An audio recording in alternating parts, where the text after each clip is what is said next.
ان ایام سے فائدہ اٹھانے کے لیے قرآن کریم کی تلاوت کریں، صدقہ و خیرات دیں۔ حکیم بن حزام رضی اللہ تعالی عنہ کے بارے میں آتا ہے کہ جب یہ حج کرنے کے لیے آتے تو اپنے ساتھ 100 غلام لے آتے، 100 غلام لے آتے، اور میدان عرفہ میں اپنے غلاموں کو ایک قطار میں جمع کر لیتے۔ لوگ سارے جو حج کے لیے آیا ہوا ہوتا وہ یہ منظر دیکھ رہے ہوتے۔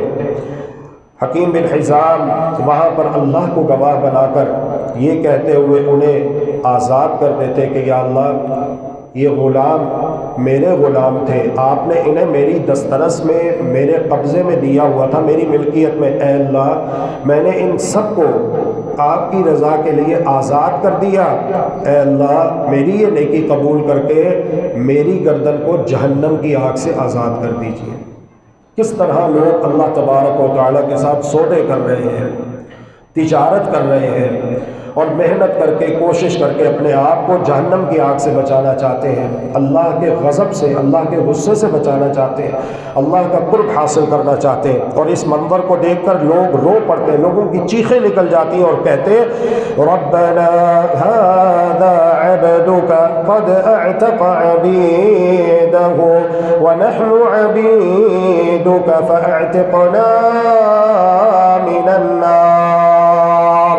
اے ہمارے پروردگار، یہ آپ کا بندہ ہے، اس نے اپنے غلاموں کو آزاد کر دیا۔ اے اللہ، ہم آپ کے غلام ہیں، آپ ہمیں آزاد کر دیجیے۔ اے اللہ، یہ آپ کا بندہ، اس نے اپنے غلاموں کو آزاد کیا اور ہم آپ کے غلام ہیں۔ اے اللہ، ہماری گردنوں کو جہنم کی آگ سے آزاد کر دیجیے۔ ان الملوک اذا شاب عبیدهم فی رقهم عتقوهم عتق ابرار وانت یا رب اولا بذاک رمن فقد شبنا فی الرق فاعتقنا من النار۔ اے اللہ، دنیا کے بادشاہ اپنے غلاموں کو آزاد کر دیتے ہیں جب وہ بوڑھے ہو جائیں۔ اے اللہ، ہم بھی تیری غلامی میں بوڑھے ہو گئے ہیں، بڑھاپے کو پہنچ گئے۔ اے اللہ، اپنی خاص رحمت سے ہماری گردنوں کو بھی جہنم کی آگ سے آزاد کر دے۔ اے اللہ، ہم سے راضی ہو جا۔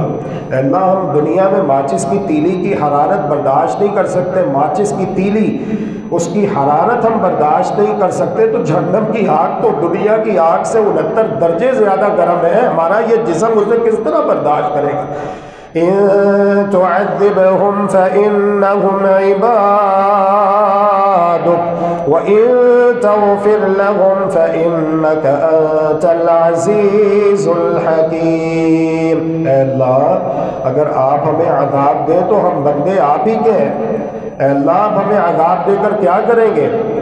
اور اگر آپ ہمیں معاف کر دیں تو آپ غالب حکمت والے ہیں، آپ سے پوچھنے والا کوئی نہیں ہے۔ اے اللہ، ہمیں اپنے عذاب سے بچا دے۔ اے اللہ، ہمیں معاف فرما دے۔ اے اللہ، ہمیں اپنے دامن رحمت و مغفرت میں ڈھانپ لے۔